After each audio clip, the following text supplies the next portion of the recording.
Welcome to the Own Your Life podcast, where our goal is to help bring hope, healing, and peace by sharing our experiences and inspiring you to own your life.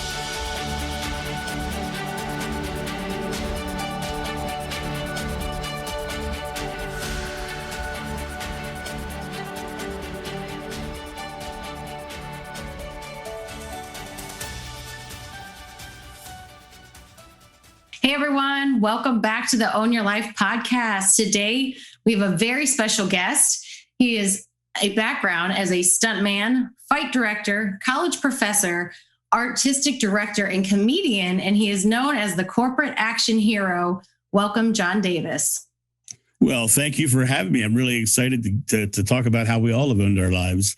Yeah, absolutely. So with a crazy background like that, how did that even happen? Where did we begin?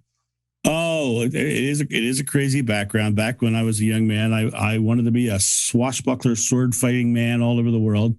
And as a kid, I was always playing Errol Flynn and Robin Hood, and which is interesting because later on in life, I actually got to take a couple classes from Errol Flynn's stunt double, which was really cool. Patty Crane was his name. But when I was in my mid-20s, I met a couple of amazing gentlemen, Payson Burt and Brad Waller. They were two of the top fight directors in the country. And they saw talent in me as an actor and a combatant and offered me all their training for free. So I ended up getting this amazing training by amazing individuals. So here I was well on my way to becoming a stuntman, a fight director. I was doing fights. I was swinging from trees. I was doing everything I wanted to do. I was going into martial arts, doing nunchucks, doing the whole bit. And at 22 years old, I went to a friend of mine's house to help him unload a van full of boxes of clay. He was a professional potter. And I climbed up in the van, and I picked up the very first box, and I turned to set that box out of the van, and my spine split in two. My upper body separated from my lower body, pinching off my spinal column and paralyzing me. And they hauled me to the hospital, and the doctor says, Mr. Davis, you have a condition known as spina bifida occulta. And I said, Gesundheit. So I had no idea what he was talking about. Well, basically what it means is three of my vertebrae right at my pelvis never formed properly at birth. And with the extra 80 pounds and the twisting action, I literally unscrewed my spine and broke it in half. Oh, my God. Couldn't move my legs. I was told that I was probably not going to walk again. I was also told that no matter if I did get my feet back, that I would never have a physical career in my life. I would never be a stuntman. I'd never be a fight director. At 22 years old, that's a hard blow to take. Wow. And then lying in that hospital bed, someone came in and gave me what on the outside looked like a really cruel joke, but he gave me a book called The Tao of Jeet Kune Do by Bruce Lee. So he gave a martial artist who could no longer do martial arts a martial arts book, right? So I'm reading this book, and as I'm reading this book, I'm really fascinated by his concepts of present moment, achievement, and mental flexibility. So I started really thinking about those things. And I found out later, when Bruce Lee wrote that book, he was in traction in the hospital and had just been told he'd never do martial arts or lift weights again. So it was a very apropos book for me to read. So using those principles, and eventually they developed into what I call the 5 Fs, but using those principles, I was able to leverage my present moment, shut down the negative beliefs that people were trying to give me, telling me I couldn't and can't. I set down my past experiences, because in my past, I didn't mention this earlier, when I wanted to be a swashbuckling kid, my father was an alcoholic abuser, and I was the one he didn't like in our family. So I had this other subconscious belief behind me that was really bad as well. I was able to shut all that down and then grab a hold of my own present moment and start stacking successful present moments. So what I did was I ended up on day one just flexing my upper back muscles. And then slowly I worked my way down. And then the day that I was able to flex my hip, the doctors were blown away. They couldn't believe it. At a month, I was sitting up on the side of the bed. At a year, I was back to a normal build, normal body, but not backed up to my buff action hero self. And at a year and 6 months, I gave myself a treat, and I climbed up on top of a 3-story tower, and I jumped off into a fall pad. And I went on to do over 4,000 comedy sword fighting stunt shows all over the world, including the front lines of Iraq and Afghanistan on 6 USO tours. That's awesome. Does that answer your question? That's a long answer, but that's the story, and I'm sticking to it. Wow. That's, honestly, that's probably one of the most amazing stories I've heard. And just the fact that you were able to overcome that and to really just make your mind believe that you could actually do it. I think that that's rare in today's society is mental toughness. I agree.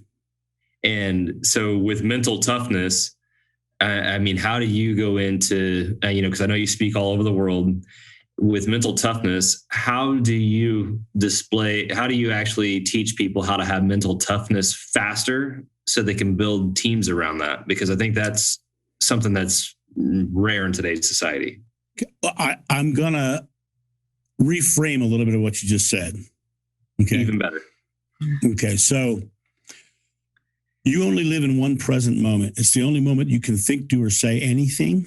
And it's the conscious moment that you live in, right? Now, whatever you're thinking about your present moment is what you're creating into your experience.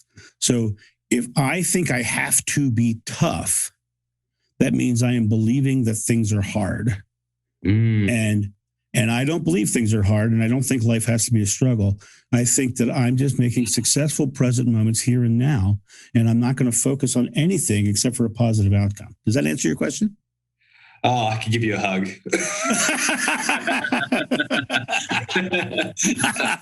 All right, I'll take it. It's going to be tough on Zoom, but we'll try it, buddy. Well, the thing is that I think that because I'm in contact with a lot of the younger generation all the time, and I think from my perspective, trying to have them understand that it's not as hard as what you think it is. It's almost as if in life there is this paper thin wall that people think they can't break through. And then once they actually just touch the wall, their hand just goes all the way through the wall and they can just walk right through it. Right.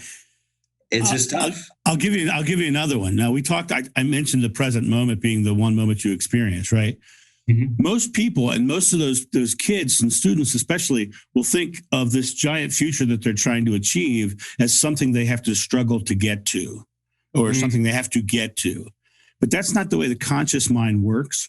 The way the conscious mind works is you can't go to the store next Thursday right now, and you can't go to the store last Thursday right now. Right? You can only go to the store right now, right?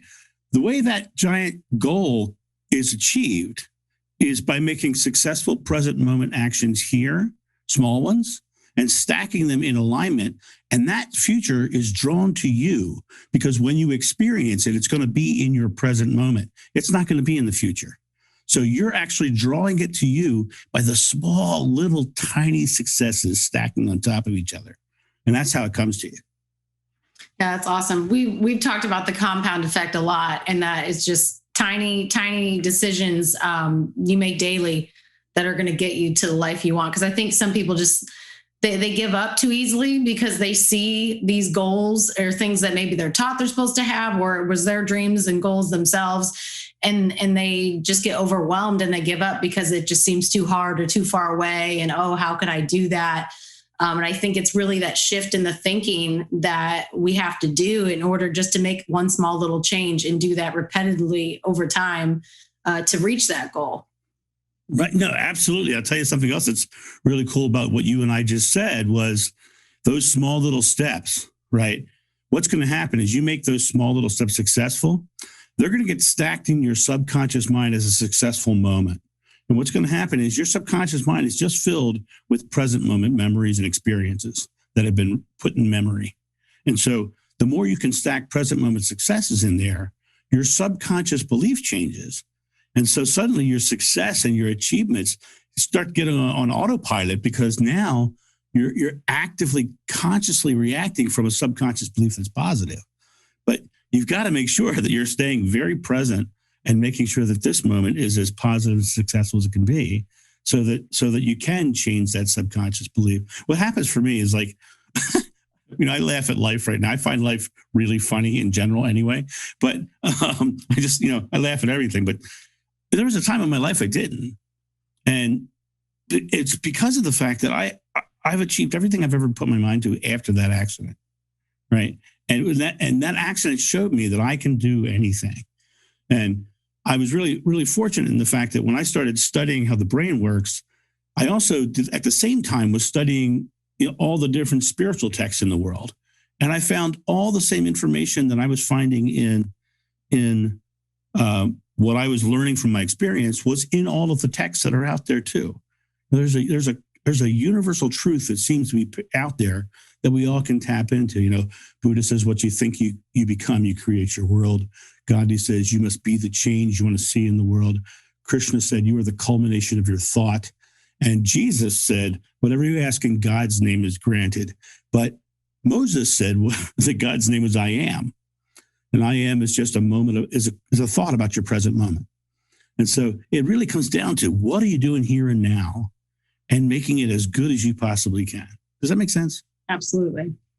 Yeah.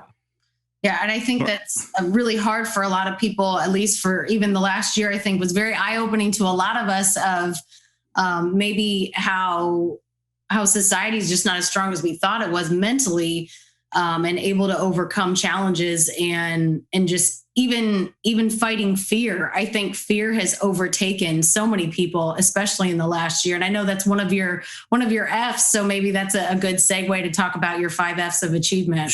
Sure. Thank you. Nice. Well done. The 5 F's of achievement. Okay, so let's talk about what the 5 F's are. It's a process where we actually hack that fight or flight response. And by hacking that fight or flight response, we're actually shortening learning curves and we're making our achievements come faster. And I'll kind of explain at the end how I use it to help somebody else do that. But the first of the 5 F's is fearlessness. And the tough part about fearlessness is people, when I ask audiences all over the world, I say, what is fear? The entire room goes silent every time. And then somebody in the back of the room will sheepishly raise their hand and they'll go, false evidence appearing real. Right? That's the one you hear all the time. False evidence appearing real. I don't buy it. I don't buy it. And the reason I don't buy it is because when you break down fear scientifically, fear is an emotional reaction to some future event that may or may not happen with you focused on a negative outcome. It literally is just negatively focused uncertainty. And so the reason people get stuck in fear is because they believe they're in fear. They actually declare it. I am, God's name, whatever, that belief, that thought, in fear. When you're inside of something, you can't control it. So the first thing they need to do is realize that they're in fear and recognize that fear and label it as a fear. I am in fear. And once they realize it and label it, it's now external. They now have something that's no longer are surrounding them. It's now something that they can grasp their mind around. The other thing is most people, when they get into fear, they feel like they can't catch their breath. They feel like they can't breathe, right? And they'll say, I can't breathe. I can't breathe. And it's scientifically not that they can't breathe. It's that their body is conserving air. Because the first reaction of any fear response is to go and gasp for air, right? Well, the primal reason for that is so you're filling your lungs so you can run further and faster. Mm. It literally is a primal response. And if you guys ever watch National Geographic shows on TV? Yeah. You know that one episode with that gazelle? Yeah. It's always that same gazelle, isn't it? Right? Yeah. That poor doomed gazelle, right? That gazelle's out there in the field. He's munching his grass. Right? And that predator cat hits the field. The first thing that happens is that gazelle gasps for air because it's going to run further and faster. You know that right now on Broadway, actors are trained that if they step on stage and they forget all their lines, they are literally trained to exhale and relax all of their muscles. And what happens is it shuts off the fear response and all their lines rush right back into their heads. Wow. Because when you're in a fear response, your body only cares about survival, not anything else. So that's the quickest way to first break your fear response. First, label it, get it outside of yourself, and then exhale. right? And what happens is your brain kicks back in. And another little key element to that is also the idea of, since it is focusing on a negative outcome of some future event, fear isn't rooted in your present moment. So in reality, it's just an emotional reaction to something that is ahead of you. So if it's not here and now, why worry about it? Right. So that's fearlessness. Now I can go right on to the next one if you want, but I didn't know if you wanted to tap into questions on that one. There's so many different things you just went through there that. Good. I mean, first off, I want to say that your wisdom is amazing. Like it's making me blush. It's ever flowing. Thank you. Because I think that in today's world, I think wisdom is very rare as well. So, I mean, I think that we have some people that think they're wise, but really when it comes down to it, they don't really have the experiences to back it. Because I think wisdom comes from experience. So with you having the experiences you've had, I know that there's a lot of wisdom there. I think a lot of wisdom also comes from just listening too. But anyway, go ahead. Go ahead. So with the fight or flight, and you saying that the breathing and stuff like that, obviously, is there anything breathing techniques you do before you get on stage or prepare for what you do in all of your obviously appearances and all of your stuff that you end up doing? Is there any breathing techniques you do? I do a couple different things before I walk on a stage, and I've walked on stage with thousands and thousands of people in front of me, right?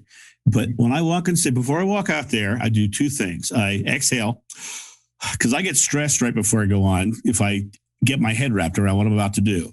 And what's interesting for me is I get more stressed when the numbers are small rather than they're big. Why is that? Because you get that?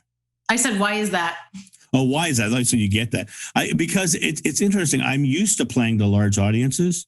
And when you get to a smaller audience, the dynamic of the room is different. Mm-hmm. With a large audience, you get one person laughing in a large audience, the entire audience is going to laugh. Mm-hmm. But if you have 10 people in the room and none of them laugh, that in a word, that sucks. So yeah, for me, I do that. I before I go on stage, I exhale and I breathe. The next thing I do, and this is going to sound very esoteric, but I meditate twice a day. And I meditate when I wake up in the morning and before I go to bed at night. I do 40 minutes twice a day. And the reason I do 40 minutes is because that seems to be the point that my body just says, okay, come on out. So I've been meditating for over 30 years. And in the beginning, I used mantras, I used sound, I used all kinds of different things. Now I get to a point where I just sit down and I drop into the bliss state. And to me, it's very easy to do that because I've done it for so long. Mm-hmm. So before I walk on stage, I drop into the bliss state. And then when I walk, I had a performer one time say to me, he says, John, he says, I've watched performers walk on stage and they spend the first 15 to 20 minutes of the show trying to get the audience warmed up to like them. He said, but you walk on stage and they love you. Why is that? And I said, it's because I love them first. Mm-hmm. I walk on stage and I resonate with that feeling that I love them first. And because of that, they like me immediately. And because people like positivity and people like love more than anything else. So if you can resonate with that vibration, they're going to look at you in a very positive way right away. And I walk off stage and I have people come up and tell me they've changed their life just by what they've heard and seen. But I really think it was really them being open to receiving, because that's the important part of it. Did that answer your question? Absolutely. That's amazing. Okay, good. I get long-winded. I'm sorry, guys. If I go too long, just let me know. Oh, great. So continue on, unless Ash has another question, continue on with your 5 F's there, sir. Okay. So we talked about fearlessness. Now, when I was on the front lines of Iraq and Afghanistan, I talked to the soldiers. I say, so you're about to go into an area where you might get shot at or blown up or something like that. How can you do that? And they tell me absolutely the same thing. They set their fears aside. They compartmentalize their fear. He says, but one of the things that makes it easy for them to compartmentalize their fear is they have an objective. They have something to focus on. So you're going to fearlessly focus. and you're going to focus on the positive fruition of the outcome. You're going to create something positive. Now, I can tell you from experience, when you're standing on top of a 3-story tower, looking down, you're not thinking about the tower, right? You're thinking about where the heck you're going to land, right? You're looking at that pad going, I'm going to land there safely. Because if you're not focused on that landing, you're not going to land there, right? So you have to make sure you're positively focused. Here's the tough part about positive focus. Do you guys know negative people? Oh, yes. Yeah, okay. Have you ever noticed that they always have something to be negative about? Mm-hmm. Yes. The reason that is because they are focused on the negative and their subconscious mind is showing them the negative. Mm-hmm. Now, what's cool about that, have you guys ever bought a car? Yes. Of course. Okay. Was there a specific kind of car that you liked, that you chose before you went to the store to buy it? Yes, absolutely. Okay. So after you chose that car, did you start seeing that kind of car everywhere? Yes. Absolutely. Yeah, because when you consciously choose something, your subconscious mind will kick in to show it to you. Your subconscious mind has 2 jobs. 1, help you achieve whatever you focus on. And 2, to carry the subconscious beliefs that you've created through your experience. Those are the 2 jobs of the subconscious mind. So if you're sitting here in this present moment and you're consciously focusing on a negative aspect, you're going to see negative things. Mm-hmm. Things are just going to show it to you, right? So you got to get seriously focused on the positive outcome and stay very, very focused to that space. Because once you lose the focus, you've lost your way and you've gone off into the wilderness, right? You've got to keep the focus positive. And once you drop into a negative focus, now you're creating subconscious negative belief behind you, which makes the process even harder. Does that make sense? Yeah. Yes. Okay. So that's fearlessly focused. You may jump into the next one? Sure. Yeah. Okay. When you have 5, the middle one is always the pillar that holds the other 4 up, pretty much. It's the strongest one. It's the one in the middle. And it's faith, belief, confidence, actually believing you can do it. You can say something and think something, but if you aren't really feeling it and believing it, then you're not creating the power to take the next action. And so you have to make sure you have your faith and confidence. My son, he's 17 years old right now. He's taught me some of my greatest life lessons. Right now, he's teaching me a lot about hormones. Right, but back when he was 6, he taught me a great lesson about faith. We had a Nerf crossbow, and if you ever had any of those Nerf weapons are awesome. But the Nerf crossbow is the most accurate weapon on Earth, and I'm not kidding. It is the most accurate weapon on Earth. And my kid and I had a game when he was 6 years old. 6 years old. We would sit on the couch in the living room. We'd shoot across the living room floor, through the kitchen door, hit the side of the trash can, and it would go ping, and my kid would giggle. That was the best, right? But we could hit it every time. So we had to make the game harder. So whoever wasn't shooting would stand halfway between the kitchen and that door with 2 Nerf swords, flailing them up and down, trying to stop the bolt from getting through, right? Well, I'd get up and with the swords, and he'd shoot, and I'd make sure because I'm his dad, I'm going to let him win, right, at 6. So I'm flailing him, but I'm leaving the whole center wide open. And he's going, ping, he's hitting it every time. Then it comes my turn to shoot, and I shoot the wall and the floor and the ceiling and him and anything but that trash can, right?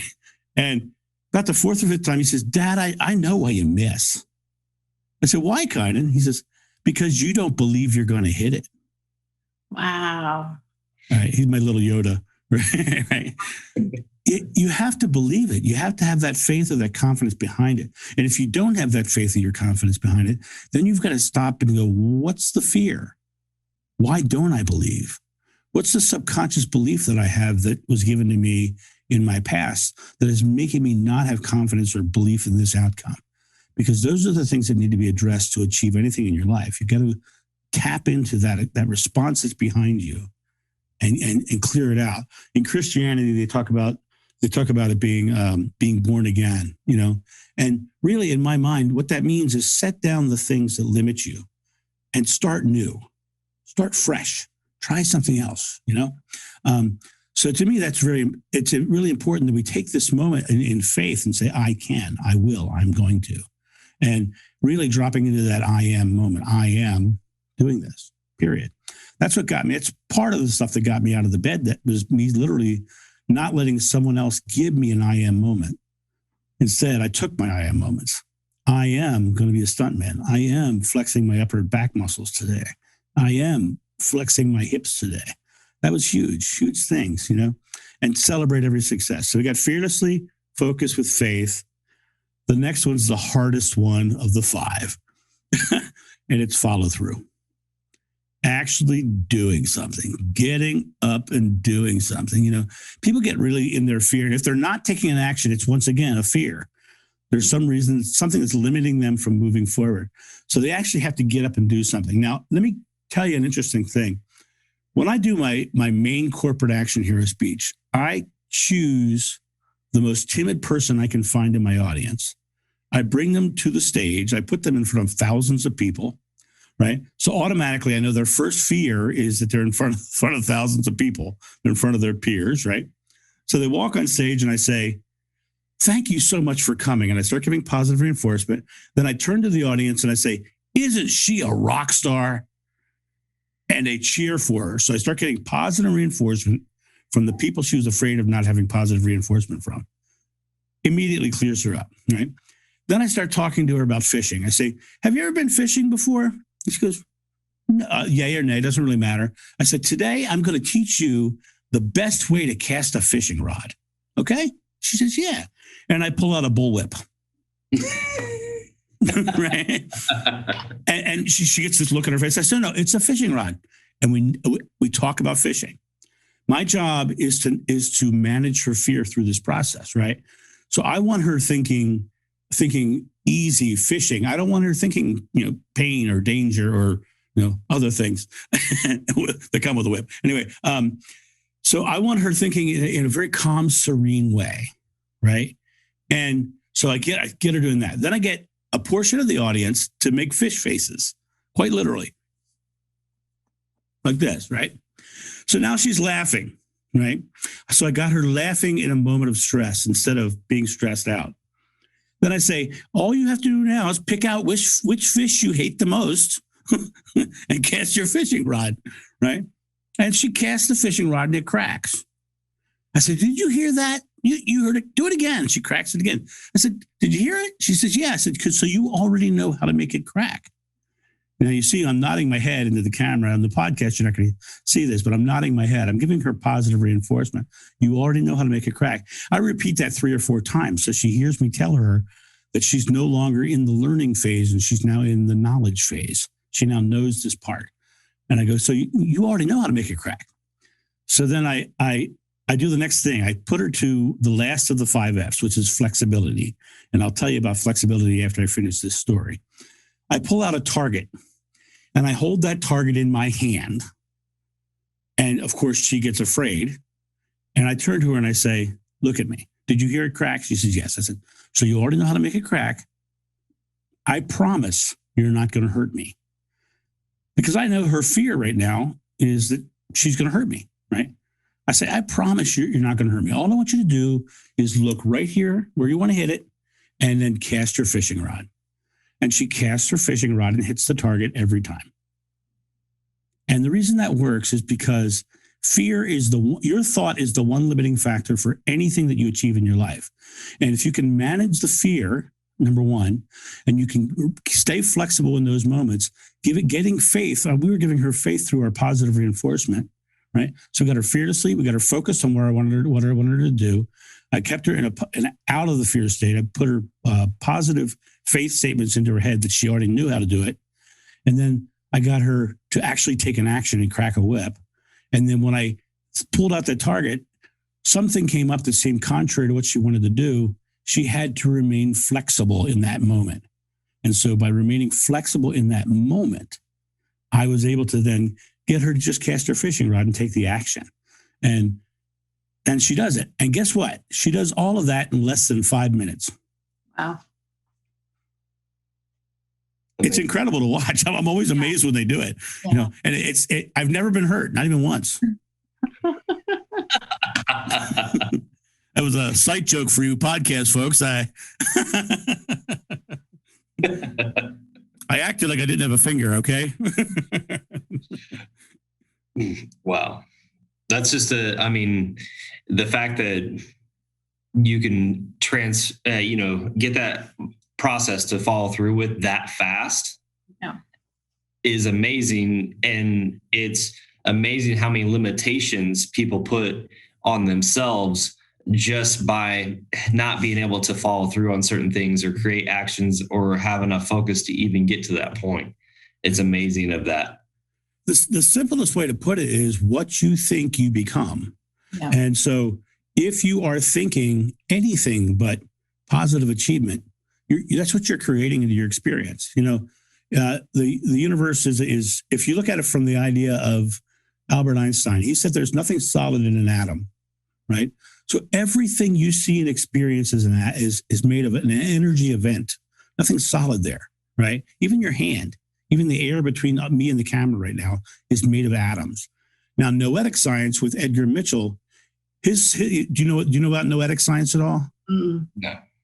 Okay, Edgar Mitchell, as an Apollo astronaut, on his way back to Earth, he had a transcendental experience that he was blown away by, could not figure out what he had gone through, didn't understand what it was. And he decided that he was going to spend his life trying to figure out what that was. And he started studying transcendental experience and trying to tie it into science. Well, what noetic science is what he's created. What noetic science has been able to measure has been fascinating. They've been able to measure thought waves in the energy. So they're literally able to measure thought as it's coming out. They also have noticed that when they take a person and they're putting a thought out and they're focusing that thought at a specific point in space, there's something is happening there. They can't describe what it is yet, but there's an event that's happening there at the point of creation where the thought is going. So your thoughts are truly creative scientifically. And what Buddha says, what you think you become. Krishna says, you are the culmination of your thought. Everything you experience is your thought. So when you look at it from that perspective of all of that amassed universal knowledge is now being proven scientifically, then when you're in your present moment, you're going to achieve the next thing in your life. It really comes down to just realizing that if I think anything but ease and great achievement and positive things, then I'm just not creating the outcome I'm looking for, right? So for me, my life is so easy. I can't tell you how easy my life has become. It's the most ridiculously easy life, right? I tell people all the time, I probably speak, when I'm on the road, I go out to these places and I travel a lot. Well, where do I go? I go to 5-star resorts. I get paid, all my meals paid for. I get treated like a rock star. My life is so easy, even though I'm traveling a lot, right? COVID hit and everyone has this massive fear response to COVID, right? Only because of change. COVID hit, and the speaking industry had something akin to the Marvel blip in the Marvel movies, right? Half our speakers went away and all the work, right? Right. So it was crazy, right? For me, it hit. And I was like, oh, good. This is great. I'm gonna leverage the time. And I up my studio. I got a nice green screen now and lighting and a teleprompter, and I have all these things. And I started doing virtual programs. I started writing my book, and I do writing online courses, which will be done in a few months. And I'm just like, I just took the moment and leveraged everything, and doing these virtual programs. COVID's coming out now. People are starting to book me for live events again right now. It's really opened up a lot in the past several weeks. But I think I'm going to come out of this, and I'll bet you I still do virtual events. I think I'm going to end up with more products and services than I've ever had, and make even more money because of COVID. Because when the adversity hit, I was able to stay flexible and go, no, this is just the next element, next thing. Yeah, absolutely. Yeah, we kind of did a similar thing because we created our podcast during it and started the Own Your Life company. So I think a lot of it was, what are you going to do with this? Because adversity is going to come, whether it was COVID or it's going to be something else. And obviously we're going to go through other things throughout life. But what are you going to do when that happens? Are you just going to, crawl into the fetal position and cry yourself to sleep, or are you going to take advantage of it and try to make the best of it? And everyone has to remember that today's choices are tomorrow's outcomes. And if you crawl into the fetal position, you're creating stagnancy, right? Water, when it's in nature, it's rushing downhill. It's full of oxygen, it's full of life, and it's healthy. Take that same water and let it sit in a puddle. It becomes stagnant and poisonous, and the bugs lay their eggs in it, right? It becomes nasty, right? Stagnancy, life is about motion. So you have to stay in motion all the time. If you reach a goal, set another one, keep moving. I spoke to this senior group about 2 months ago, and they were all talking about in retirement, how like it's an ending. And I was like, you're the author of your own book, and each chapter you write is your own creation of writing. Here's the cool thing, though. You get to choose whether you're writing a comedy, a tragedy, or an adventure story. You also get to choose when the book ends or if there's a sequel, right? And so, you are the creator of your experience. Step out and create rather than, because the second you stop moving, that's when things go bad. I had my second ex-wife. I have they call me Triple X because I have 3 of them. My second ex-wife had a wonderful grandmother, and she was an old Syrian woman, and she was in her mid to upper 90s and still living at home in her own house. And every day she had a list. She had a list of chores. She would get up and she would do all her chores. She wasn't allowed to watch TV until the evening, so she would record her soap opera on a VCR, right? And that night she'd watch her thing. And one day I said to her, Graham, I said, what's the secret to long life? And her response was, if I stop, I'll die. If I stop, I'll die, right?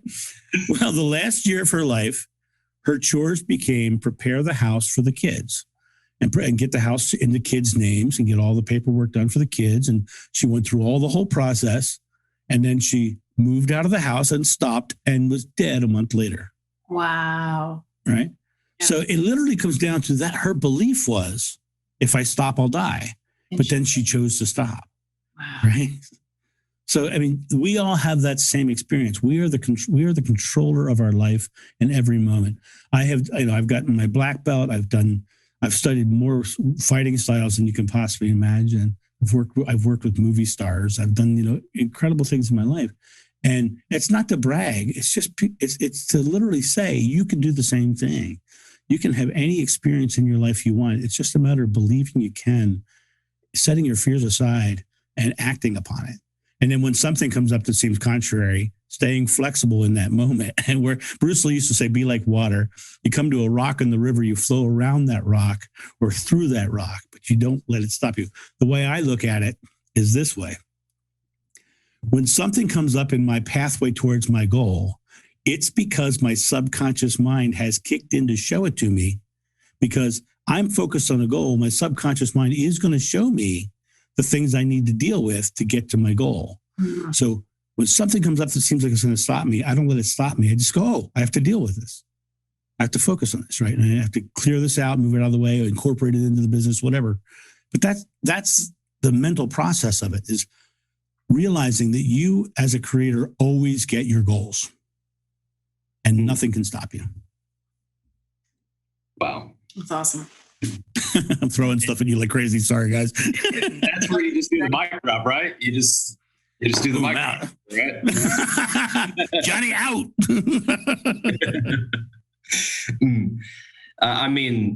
You've said so many different things there. Like we can unpack that for the next hour. I know we don't have that with you, even though you have as much as you want. Having another hour with you. And I think that, we have a friend of ours that an amazing friend has impacted our lives in multiple different ways. And she always said, if you put back this statement up with what you think you can do or what you actually don't want to do, I guess you'd say, is that, she's like, for instance, like, I want to have $1 million because, or I don't think I could actually earn that $1 million because that's exactly what I want. I have this sickness because that's exactly what I want. And, you fill it with I am. So it's the exact opposite of that. So it's a positive statement versus a negative statement, right? Right. And here's the interesting thing. I've been coaching people for a long time, and certain words are like huge red flags for me. And when I hear the words, they like startle me, right? And the words are not words you'd expect. The main words are wanting, needing, hoping, and trying. Because if you're wanting, needing, hoping, and trying, I am wanting, how's that feel? I am needing, how's that feel? I am hoping, how's that feel? I am trying. Those are all inactive words that actively say I don't have. Wow. Right. So if you can break those words of I am wanting, needing, hoping, and trying, and turn your I am statements into completely creative statements. Here's something else I want to throw out at you guys. Throw away affirmations. Get rid of them. And I'll tell you why. Because the word affirmation means I am shoring up something that's not solid. That's what it means. To affirm something means whatever you're affirming needs support. Right? Now, the way I see of affirmations in the world, say I'm 100 pounds overweight, and I say, I am a thin person. That's how they say to do their affirmations. But that guy still can't see his shoes. Right. I don't care what he said. He can't believe that. He can't get to the third of the 5S because he can't see his shoes. Yeah. But he can literally in that moment say, I am eating good food. I am walking an extra quarter mile. I am creating a healthy lifestyle. Those are much different words than I am a thin person when you can't believe it. Yeah. It's huge. So I say, get rid of affirmations altogether and just start doing declarations. In the words of Yoda, do or do not, there is no try. That's awesome. Yeah, I've actually heard that before, that affirmations can actually be negative because you're lying to yourself by saying things like that, because in the back of your mind, it's like they're saying, no, but that's not true. That's not true. Right. Like what I'm seeing is not, the same as what you're saying. Right. And what affirmations do is they try to put you in the future right now. And that's not the way the brain works. It's actually counterproductive to the brain to say it, because I remember when I early on, when I started doing meditation, I was using visualization meditations, and certain ones of them didn't fit for me because the words they were using they would throw me into a different kind of trance, a negative trance. I get into that space of, well, I don't believe that, and you have to be able to believe it. That middle thing, that faith component, as I said, is the core element that holds it all up. You've got to set your fears aside, get focused, but you have to truly believe it. And you have to believe it in your present moment. For me, when my back was in pieces, it literally came down to me saying, I'm going to do this. I am, today I am flexing that muscle. Next day I'm flexing that muscle. And by staying in that state of constant motion, we talked about motion, life is motion. And saying that you're already in the future means you've given up on some of the motion. You've jumped ahead, you cheated, right? And you can't feel good about cheating, in my mind. And if you can't feel good about something, then you're creating nothing good. Well, I was thinking about so when you were recovering from your back injury, how did you keep the positivity going on? Because I'm sure there were hard days, and if not tons in a row, or if people around you, and especially the doctors saying, oh, you're not going to walk again, just countering that. I definitely went to some places where I contemplated suicide and everything else at that time.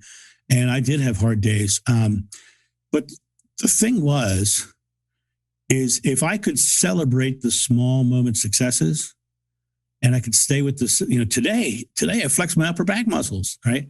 And the nurse was like, great. Then they're in their mind, they're thinking, well, he's just fooling himself.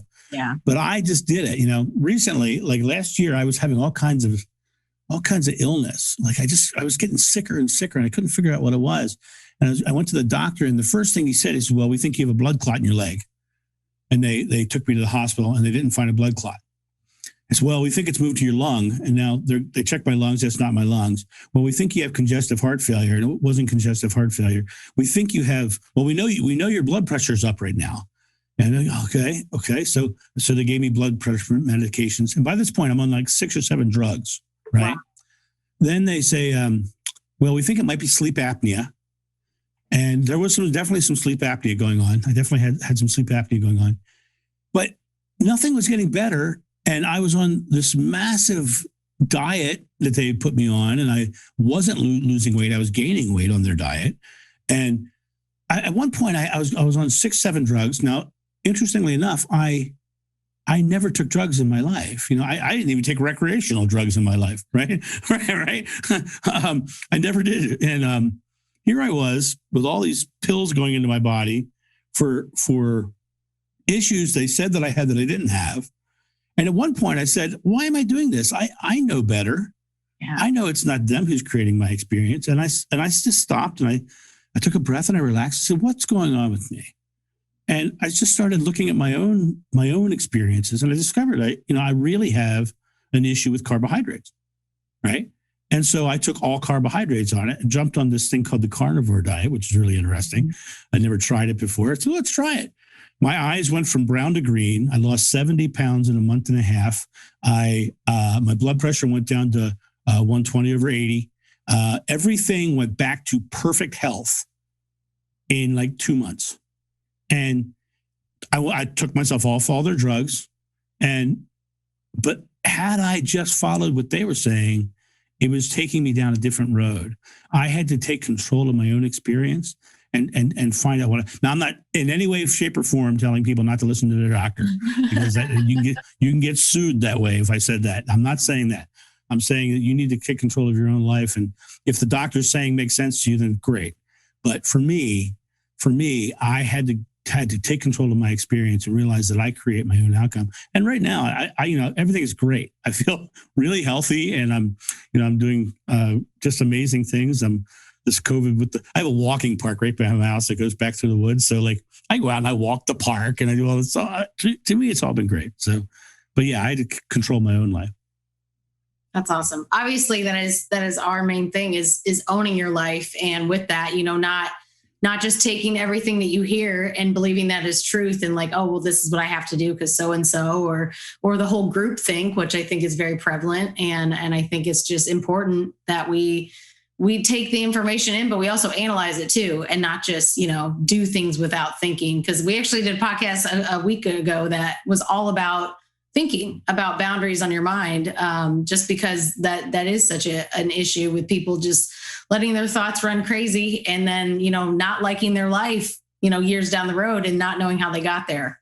Right. Another thing is a lot of people will tell you who you are, and you choose what you believe from what they say. But I will tell you this, if you are changing your life for what they are saying about you, you're living their life and not your own. You're the only one who gets to choose and create.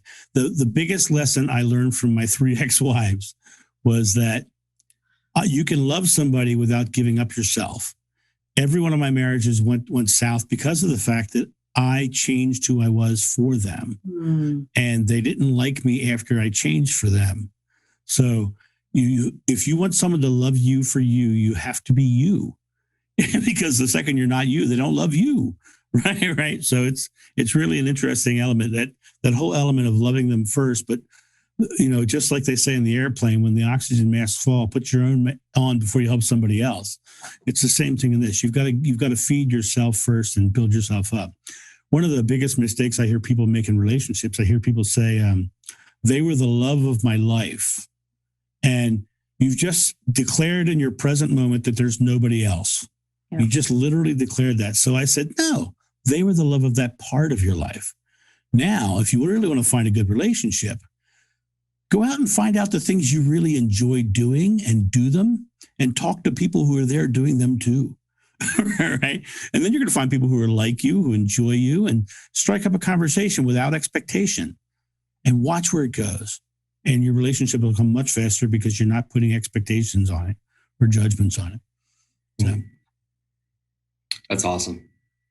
I know we're just about almost out of time here, based on, how much time we have. I know that if you had to, leave our audience with one piece of advice, obviously you've dumped about 1,000 different pieces of advice on us right now, and I'm going to go ahead and declare it now. Anybody listening to this podcast, anybody watching, I know I'm going to do it. You need to go back and listen to this about 3 separate times at least, and slow it down, rewind it about 5 times, and get some wisdom from John here. But what would you leave us with? One piece of advice, what would that be? I would say breathe, literally breathe. And then realize that today's choices are tomorrow's outcomes. And so stay very present, start doing small, successful things, and you're going to get there. And you can do anything. Earlier on, I said that in the Bible, it said, whatever you ask in God's name is granted. But that's not the good line. The next line after that is the good line. And the good line that comes right after that is, nothing will be impossible for you. Mm-hmm. So there you go. That's my big lesson for you. That's awesome. We appreciate your time, John. And if people want to find out more about you, where would you recommend that they go? Easiest place to find me, corporateactionhero.com. You can find my Facebook, my LinkedIn, my Twitter, all my stuff there. And I want to make sure that I give your audience something today. And it's a free gift. And I want to clarify that. I said the word free and my word is good, which means when you go to my site, you don't even have to give me an email address or anything. You just go there and download it, because today is about bringing value to you, not taking from you. So just go there. What that book is, it's the 5F workbook. It'll help you go through your own process and help you achieve more in your life that way. Other than that, that's how you find me, corporateactionhero.com. Awesome. Thank you. I know our audience will definitely appreciate that. And everybody, as always, please subscribe. Please share this message with somebody else that needs to hear it. Please rate and review us. And until next time, own your life, because your life is your responsibility.